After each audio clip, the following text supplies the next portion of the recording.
Hello friends, स्वागत है आपका कैरियर विद उत्कर्ष चैनल में। पिछली क्लास में हमने संविधान प्रारंभ किया था और राज व्यवस्था, शासन प्रणाली के बारे में हम लोग पढ़ रहे थे। शासन प्रणाली में हमने राजतंत्र और लोकतंत्र को पढ़ा था, जो हमने जनता की भूमिका के आधार पर वर्गीकरण किया था। आज हम पढ़ेंगे संरचना के आधार पर शासन प्रणाली।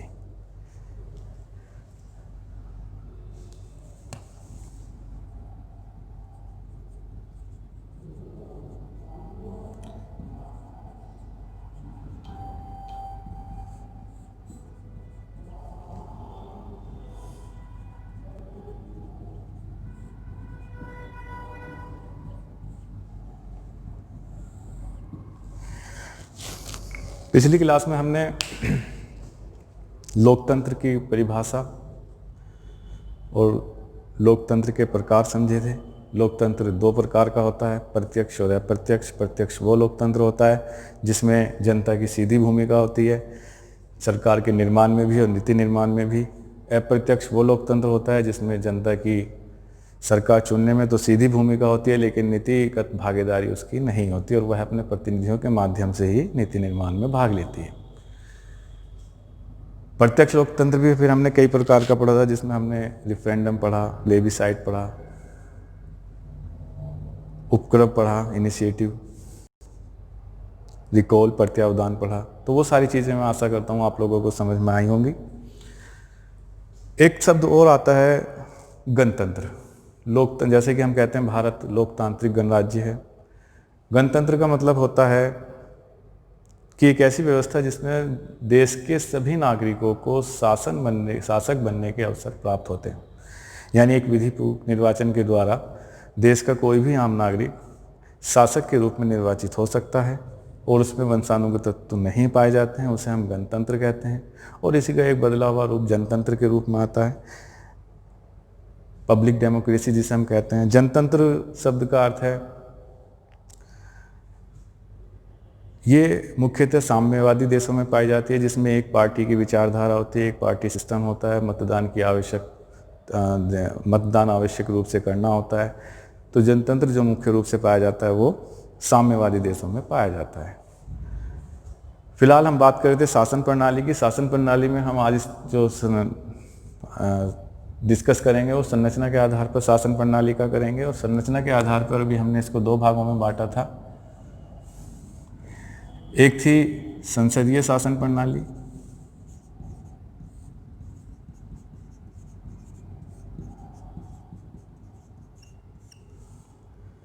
और दूसरी थी अध्यक्षात्मक शासन प्रणाली।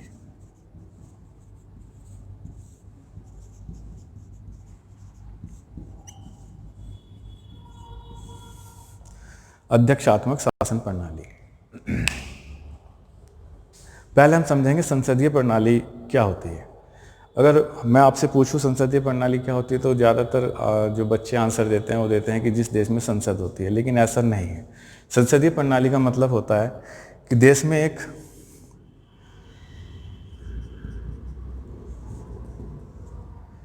जो वास्तविक कार्यपालिका होती है, ये प्रतीकात्मक होती है और इसकी शक्तियां इसकी मंत्रिपरिषद में निहित होती हैं। यानी ऐसी प्रणाली जिसमें प्रधान कार्यपालक केवल प्रतीकात्मक होता है और उसकी जो शक्तियां हैं वो उसकी मंत्रिपरिषद में निहित होती हैं, उस प्रणाली को हम संसदीय प्रणाली कहते हैं। जैसे हम भारत में देखते हैं, भारत का जो प्रधान कार्यपालक है वो राष्ट्रपति होता है और आर्टिकल 53 संविधान का जो कहता है उसके अनुसार संघ की संपूर्ण कार्यपालिका शक्ति वो राष्ट्रपति में निहित होती है। लेकिन उसी के साथ जब हम आर्टिकल 74 पढ़ते हैं, 74, जिसमें कहा गया है कि राष्ट्रपति अपनी संपूर्ण शक्ति का उपयोग मंत्रिपरिषद की सलाह पर करेगा।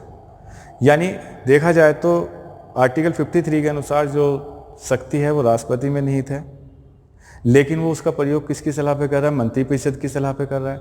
तो जो वास्तविक कार्यपालक है वो केवल नाम मात्र नाम मात्र का है, क्योंकि वह अपनी सारी शक्तियों का प्रयोग मंत्रिपरिषद की सलाह पे करता है, जिसका प्रधान प्रधानमंत्री होता है। तो ऐसी प्रणाली जिसमें वास्तविक कार्यपालक या प्रधान कार्यपालक प्रतीकात्मक हो और उसकी शक्ति उसकी मंत्रिपरिषद में निहित हो, उसे संसदीय प्रणाली कहते हैं। तो डेफिनेशन हम लिखेंगे इसकी।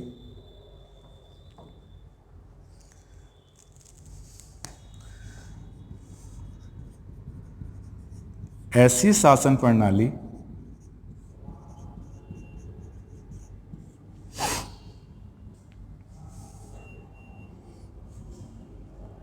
जिसमें प्रधान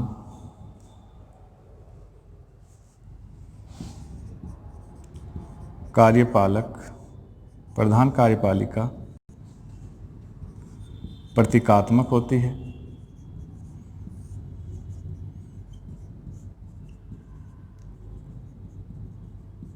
और उसकी वास्तविक शक्ति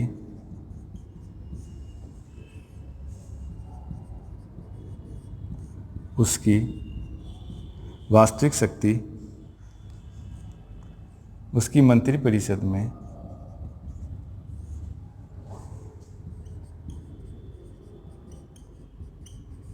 निहित होती है।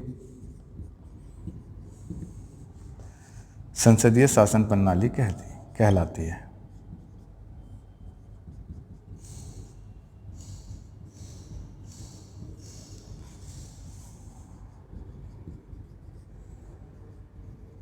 संसदीय शासन प्रणाली कहलाती है,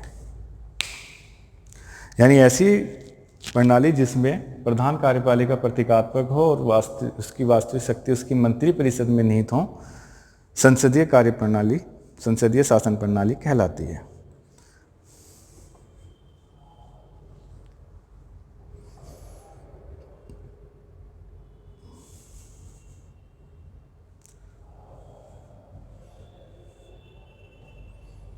इसकी कुछ अन्य विशेषताएं भी होती हैं।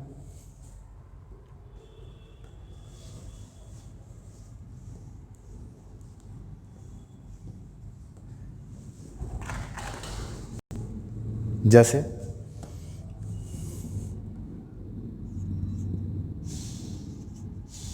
अन्य विशेषताएं,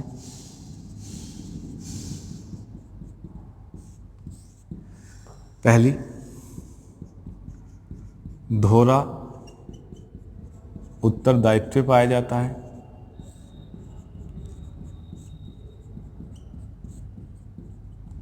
दोहरा उत्तरदायित्व पाया जाता है। दोहरा मतलब मंत्रिपरिषद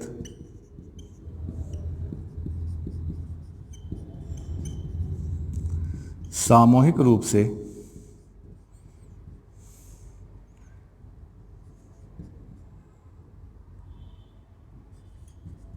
लोकसभा,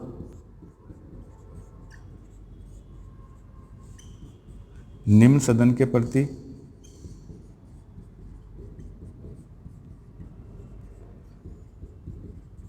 उत्तरदायी होती है।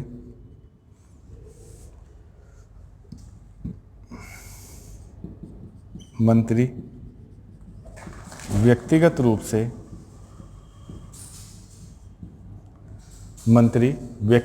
से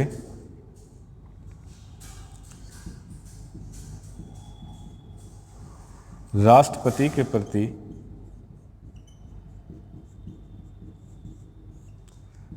उत्तरदायी होते हैं।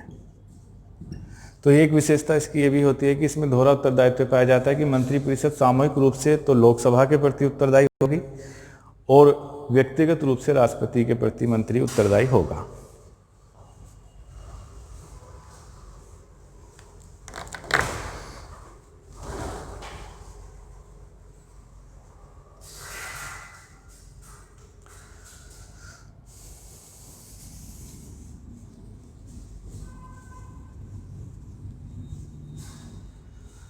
दूसरी विशेषता इसकी है शक्ति पृथक्करण।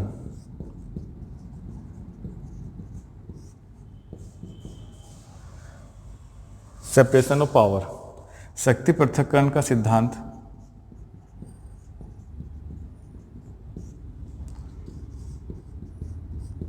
पूर्ण रूप से लागू नहीं होता। शक्ति पृथक्करण सिद्धांत मोस्ट इंपॉर्टेंट पॉइंट है, ये भी इसको हम आगे डिस्कस करेंगे कि शक्ति पृथक्करण का सिद्धांत किसने दिया और ये क्या होता है। लेकिन जब हम संसदीय प्रणाली की बात करें तो शक्ति पृथक्करण का सिद्धांत पूर्ण रूप से लागू नहीं होता। शक्ति पृथक्करण का मतलब है कि जो पावर हैं उनको डिवाइड कर देना, किसी एक संस्था में या एक व्यक्ति में इनको ना देना, उसे शक्ति पृथक्करण कहते हैं। हम लोग पीछे पढ़े हैं और आप जानते हैं कि सरकार के तीन अंग होते हैं, विधायिका, कार्यपालिका और न्यायपालिका। विधायिका कानून का निर्माण करती है, कार्यपालिका उसको लागू करती है, न्यायपालिका उसकी समीक्षा करती है। यदि ये एक ही संस्था या व्यक्ति में तीनों शक्ति आ जाएं तो वो राजतंत्र की विशेषता बन जाता है, जैसा कि हम प्राचीन समय में देखते आए हैं मुख्यतः।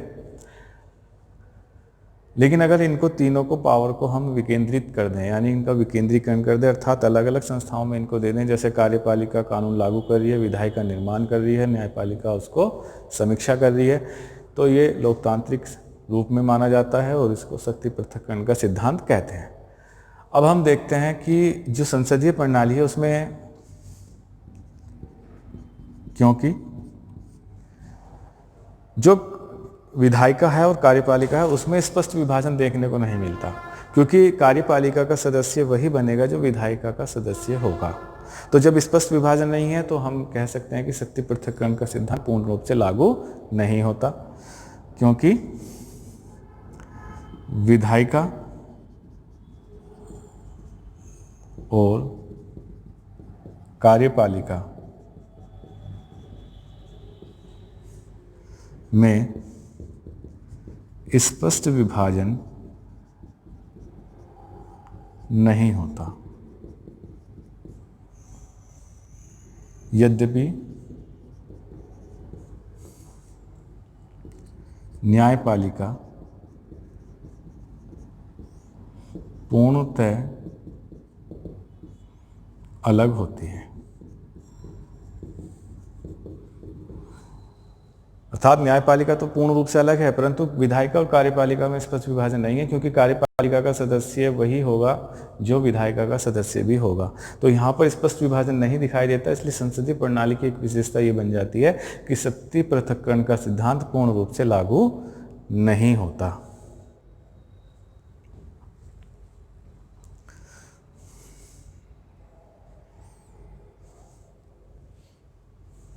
एक और विशेषता हम लोग इसकी देख सकते हैं,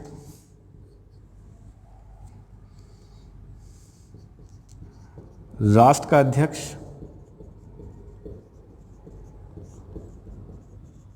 राष्ट्रपति होता है, जबकि सरकार का अध्यक्ष प्रधानमंत्री होता है।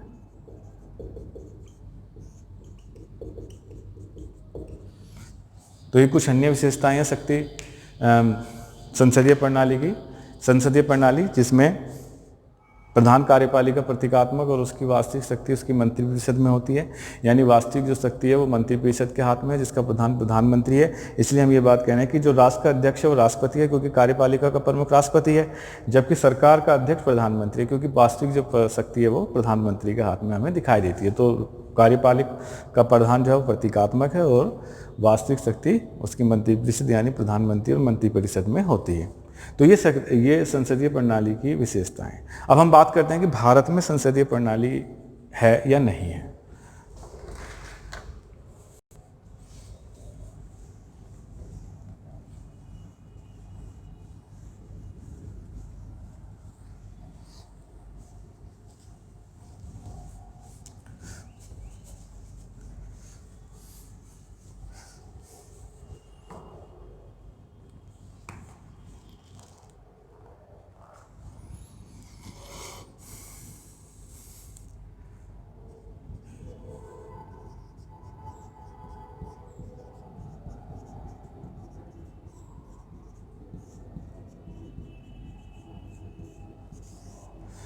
अगर हम बात करें संसदीय प्रणाली की, तो भारत में संसदीय प्रणाली को ही अपनाया गया है, क्योंकि संविधान निर्माण के समय जब ये डिसाइड करने की बात आई कि हमें अध्यक्षात्मक लेना है या संसदीय लेना है, तो हम क्योंकि ब्रिटेन के अधीन रहे थे और ब्रिटेन में संसदीय प्रणाली को अपनाया गया था, तो वही हमारे यहाँ पे भी आज़ादी से पहले लागू थी, तो इसलिए हमने अपने यहाँ पर भी संसदीय प्रणाली को लागू किया।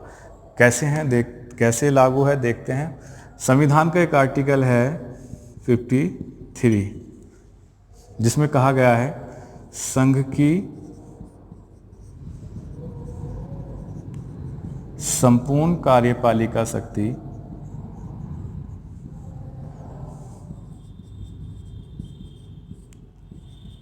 राष्ट्रपति में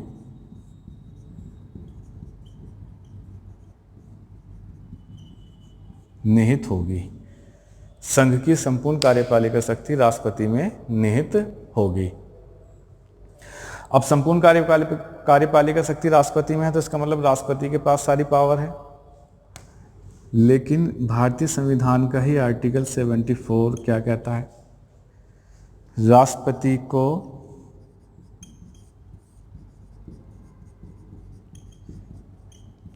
सलाह देने के लिए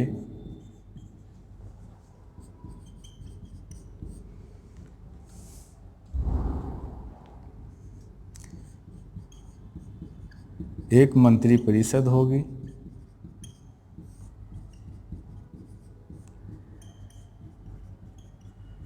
जिसका प्रधानमंत्री होगा,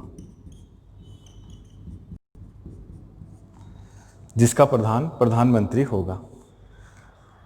अब आप देखिएगा 53 आर्टिकल केवल कह रहा है कि कार्यपालिका शक्ति राष्ट्रपति में निहित है, इसलिए संघ का जो या राज्य का जो प्रमुख है वो राष्ट्रपति हुआ।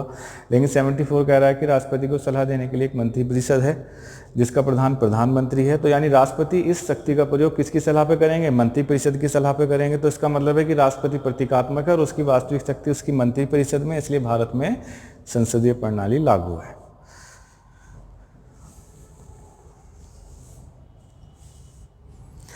जब तक हम दोनों आर्टिकलों को साथ ना पढ़ें, तब तक हम संसदीय प्रणाली की क्लियर परिभाषा को भारत में नहीं देख पाते। इसलिए सर्वोच्च न्यायालय ने एक केस की सुनवाई करते हुए, जिस केस को कहा जाता है UN राव वर्सेस भारत संघ केस, में कहा कि आर्टिकल 53 और आर्टिकल 74 को साथ साथ पढ़ा जाना चाहिए। तो हम उसको लिख लेते हैं।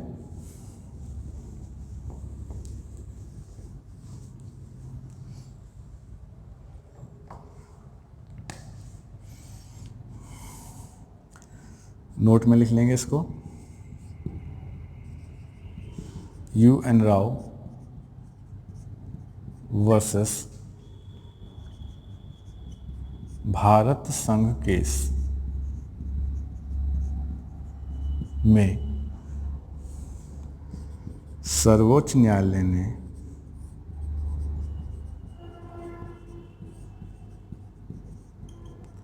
कहा कि आर्टिकल 53 और आर्टिकल 74 को साथ पढ़ा जाना चाहिए।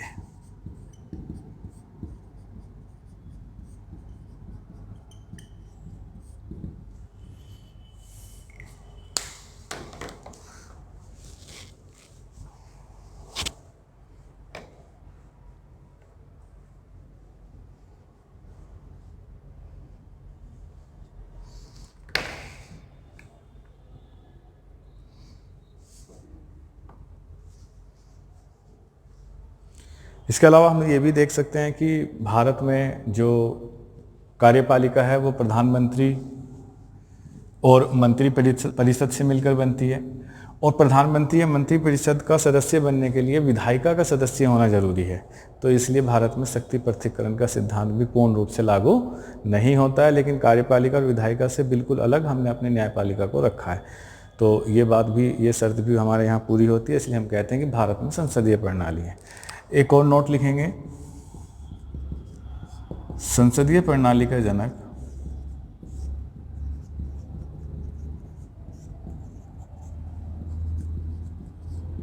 संसदीय प्रणाली का जनक यूके यानी यूनाइटेड किंगडम अर्थात ब्रिटेन को माना जाता है। ब्रिटेन को माना जाता है।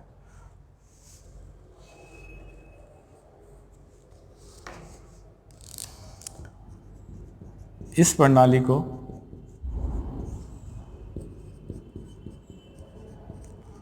वेस्टमिनिस्टर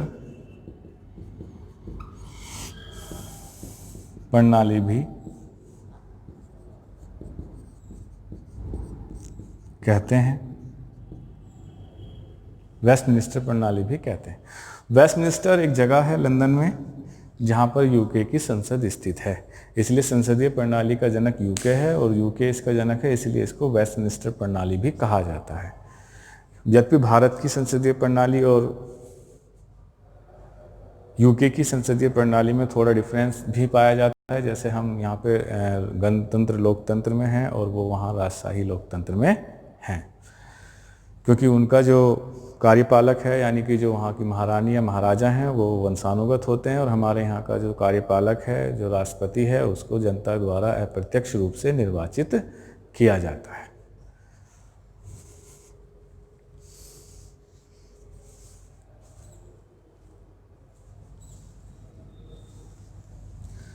चलिए अब बात करते हैं अध्यक्षात्मक शासन प्रणाली की।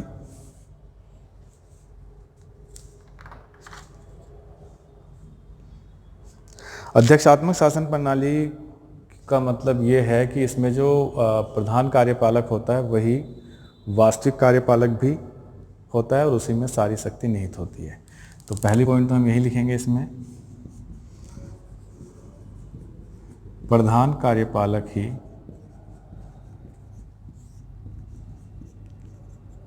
वास्तविक कार्यपालक होता है।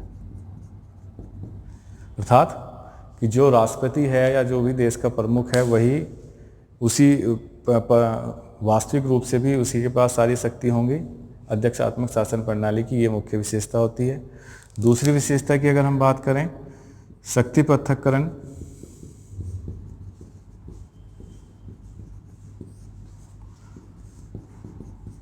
पूर्ण रूप से पाया जाता है।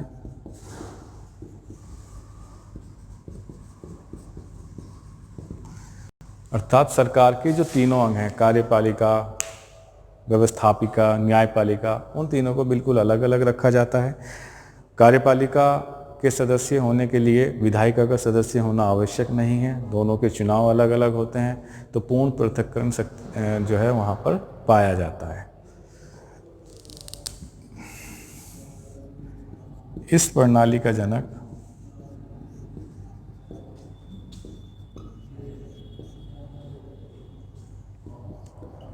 यूएसए को माना जाता है।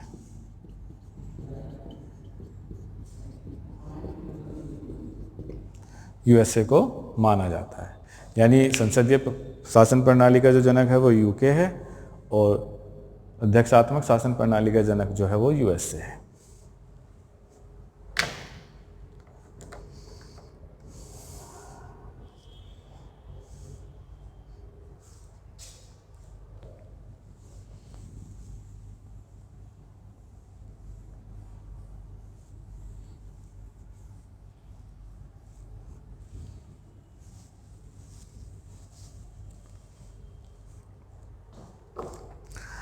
यहाँ पे एक नोट लिखेंगे,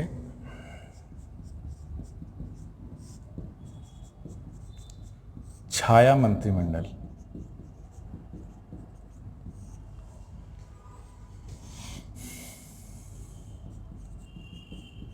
ब्रिटेन की अवधारणा है। ये क्वेश्चन पूछा हुआ है। शैडो मंत्री कैबिनेट या छाया मंत्रिमंडल किस देश का विचार है? ब्रिटेन का विचार है। देखिए, मंत्रिमंडल का मतलब है कि जब सरकार का चुनाव हो जाता है तो सरकार उस दल की बनती है जिस दल को बहुमत प्राप्त होता है, और बहुमत दल के नेता को ही वहाँ का प्रधानमंत्री बनाया जाता है संसदीय प्रणाली में। और प्रधानमंत्री अपने मंत्रियों में से, अपने लोगों में से कुछ महत्वपूर्ण व्यक्तियों को अपने मंत्रिमंडल में शामिल करता है, जिसे मंत्रिपरिषद कहा जाता है। तो जब सरकार बनती है, जिसकी सरकार है वो अपना एक मंत्रिमंडल बनाएगा। ठीक बिल्कुल वैसा ही विपक्ष अपने लोगों से एक बिल्कुल मंत्रिमंडल जैसी एक संरचना का निर्माण करता है, जिसे हम छाया मंत्रिमंडल कहते हैं। यानी सरकार जो बनाएगी वो मंत्रिमंडल होगा, और जो विपक्ष उसके ही जैसी रचना का निर्माण करेगी उसको हम छाया मंत्रिमंडल कहेंगे। यानी कि ये जो छाया मंत्रिमंडल का कंसेप्ट है, ये मंत्रिमंडल को संतुलित करने के लिए लाया जाता है, जो कि मुख्य रूप से ब्रिटेन की अवधारणा है। एक और नोट जो पूछा हुआ है वो भी हम लिख लेंगे। Kitchen cabinet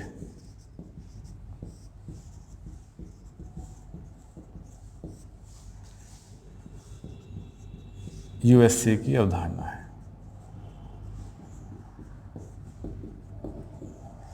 kitchen cabinet USA, kitchen cabinet का मतलब है कि कुछ ऐसे लोग जो बहुत ज़्यादा विश्वास पात्र होते हैं, अर्थात जब राष्ट्रपति अपनी मंत्रिपरिषद को चुनता है तो वो उसमें अपने बहुत ज़्यादा विश्वास पात्र लोगों को ही शामिल करता है, उसी को हम किचन कैबिनेट की संज्ञा देते हैं।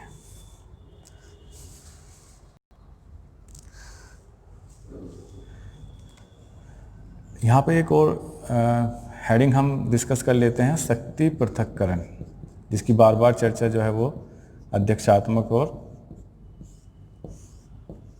संसदीय प्रणाली में आई है। शक्ति पृथक्करण का सिद्धांत, doctrine of separation of power.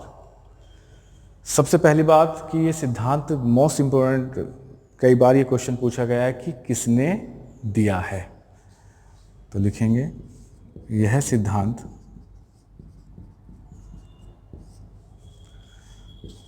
फ्रांसीसी विचारक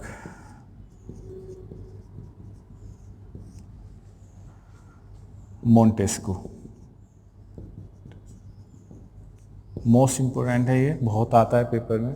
मोंटेस्क्यू ने अपनी पुस्तक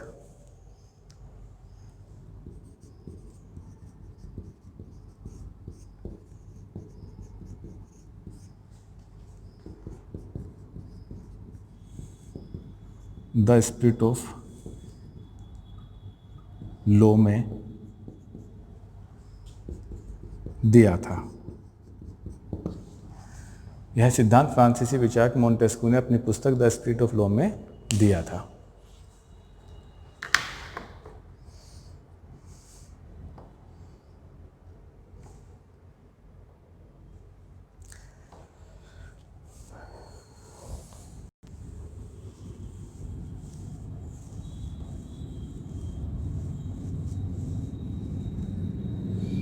ये क्वेश्चन कई बार पूछा गया, याद रखेंगे किसने दिया था, मोंटेस्क्यू ने दिया था। अब हम समझते हैं कि होता क्या है। आप जानते हैं कि सरकार और सरकार के 3 अंग, व्यवस्थापिका,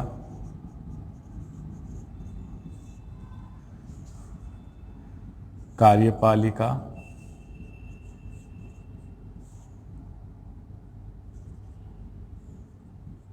न्यायपालिका।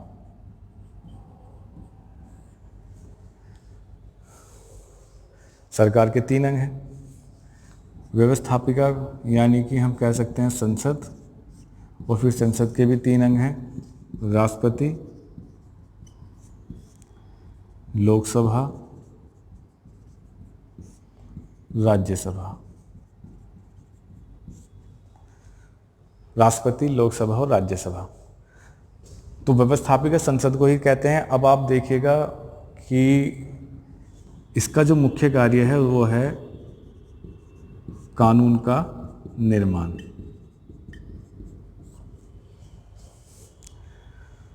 कानून का निर्माण कैसे होता है? जैसे हम भारत की ही बात करें, लोकसभा है, राज्यसभा में एक विधेयक रखा जाता है जिसे इंग्लिश में बिल कहते हैं, जो कच्चा प्रस्ताव होता है किसी भी कानून का।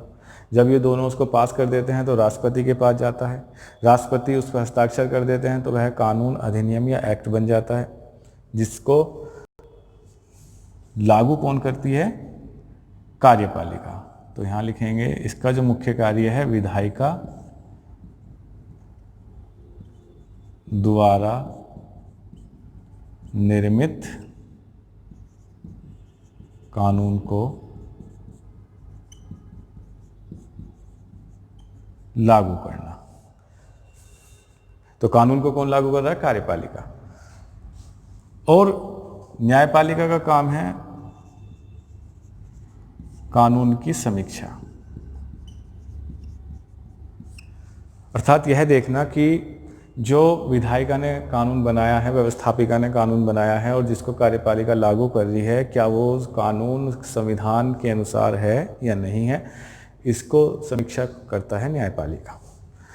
तो तीनों के कार्य अलग अलग हैं, निर्माण करना, लागू करना, समीक्षा करना। अगर ये तीनों एक ही जगह एक ही व्यक्ति में आ जाए तो वो शक्तियों का केंद्रीकरण हो जाएगा, लेकिन अगर हम इनको अलग अलग कर रहे हैं तो इसको विकेंद्रीकरण या शक्ति पृथक्करण का सिद्धांत कहते हैं, और ये मोंटेस्क्यू ने दिया था।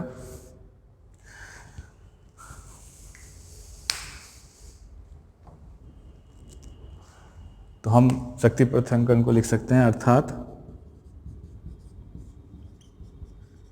शक्ति पृथक्करण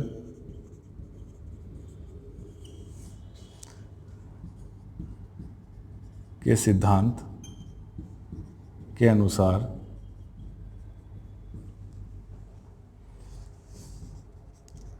सरकार के तीनों अंगों में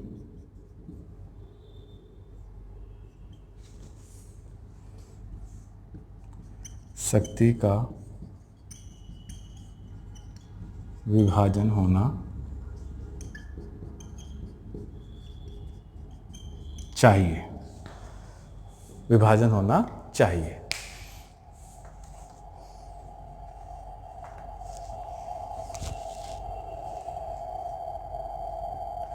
नोट करिएगा इसको आप।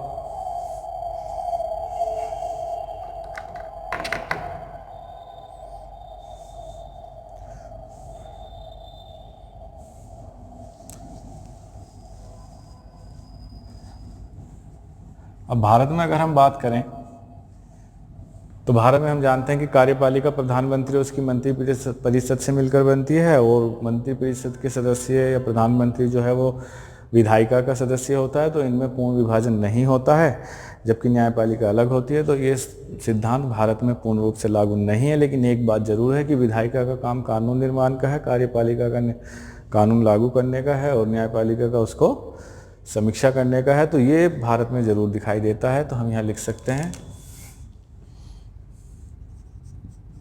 भारत में, नोट में लिख लेना इसको,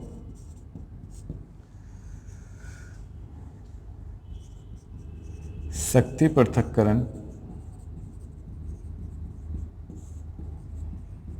पूर्ण रूप से नहीं पाया जाता, यद्यपि कार्यों का पूर्ण पृथक्करण पाया जाता है। यानी विधायिका और कार्यपालिका में विभाजन नहीं है, परंतु कार्य सबके अलग अलग हैं, कानून निर्माण के, लागू के और समीक्षा के। इसलिए भारत में कार्यों का पूर्ण पृथक्करण पाया जाता है, ना कि शक्ति पृथक्करण पाया जाता है। ठीक है, एक और नोट हम यहाँ पे लिख सकते हैं। अगर क्वेश्चन आता है कि भारत में शक्ति पृथक्करण का सिद्धांत संविधान के किस अनुच्छेद में दिखाई देता है, तो हम लिख सकते हैं कि आर्टिकल 50, जो कि भारत के संविधान के नीति निर्देशक तत्वों के भाग में आता है। तो लिखेंगे, संविधान के नीति निर्देशक तत्वों में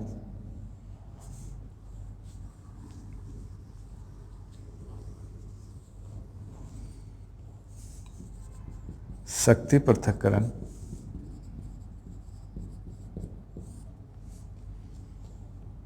के लक्षण दिखाई देते हैं।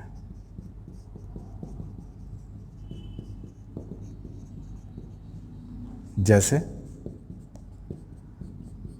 आर्टिकल 50, कार्यपालिका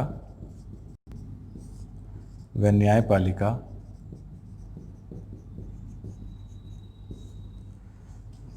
के पृथक्करण की बात कहता है।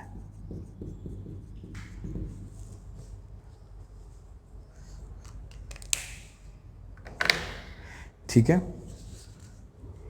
तो मैं समझता हूँ कि आप लोगों को आज की क्लास में संसदीय प्रणाली और अध्यक्षात्मक शासन प्रणाली समझ में आई होंगी। भारत में कौन सी प्रणाली प्रचलित है ये भी समझ में आया होगा और इनके सारे कंसेप्ट आपको समझ में आए होंगे। अगर आपको ये वीडियो अच्छी लगती है तो आप हमारे चैनल को सब्सक्राइब करें, वीडियो को शेयर करें, कमेंट लिखें और इस वीडियो को लाइक करें। Thank you.